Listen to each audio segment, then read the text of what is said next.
शुक्रवार 8 मार्च को महाशिवरात्रि है। इस दिन शिवलिंग पर अभिषेक जरूर करना चाहिए। अभिषेक जल, दूध और पंचामृत से किया जा सकता है। इसे रुद्राभिषेक भी कहते हैं क्योंकि शिव जी का एक नाम रुद्र भी है। रुद्र का अभिषेक यानी कि रुद्राभिषेक विधिवत अभिषेक करने में थोड़ा अधिक समय लगता है।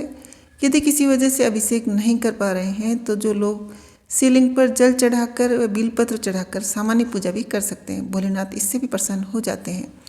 शिव पूजा जल और बिलपत्र के बिना अधूरी रहती है। अगर कोई भक्त शिवलिंग पर सिर्फ जल और बिलपत्र चढ़ाता है तब भी उसकी शिव पूजा सफल हो जाती है।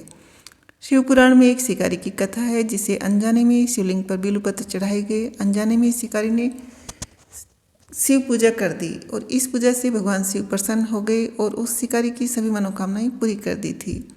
इस चैनल पर यह कथा अपलोड कर दी गई है, लिंक डिस्क्रिप्शन में है। यदि आप सुनना चाहें तो सुन लें। बिलपत्र शिव पूजा में अनिवार्य रूप से चढ़ाए जाते हैं। इस परंपरा के पीछे समुद्र मंथन की कथा है। जब देवता और दानवों ने मिलकर समुद्र को मंथा था, मंथन से पहले हलाल नाम का विष निकला। इस विष की वजह से पूरी सृष्टि के जीवों के प्राण संकट में आ गए थे।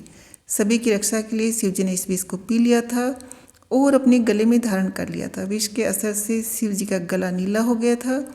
इस कारण भगवान का एक नाम नीलकंठ भी पड़ा। हलाल विष की वजह से शिव जी के शरीर में गर्मी बढ़ने लगी। माना जाता है कि उस समय देवी देवताओं ने भगवान शिव को ठंडा जल, बेलपत्र ऐसी चीज़ें खिलाई थी जिससे उन्हें शीतलता मिल सके। बेलपत्र एक औषधि है, यह शरीर की गर्मी को शांत करती है।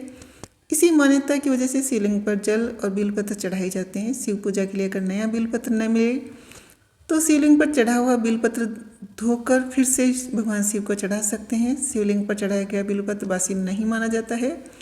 बेलपत्र को बार बार धोकर कई दिनों तक भगवान शिव को चढ़ा सकते हैं। बेलपत्र चतुर्थी, अष्टमी, नवमी, द्वादशी, चतुर्दशी, अमावस्या, पूर्णिमा, संक्रांति और सोमवार को नहीं तोड़ना चाहिए। दोपहर के बाद भी बेलपत्र न तोड़ें।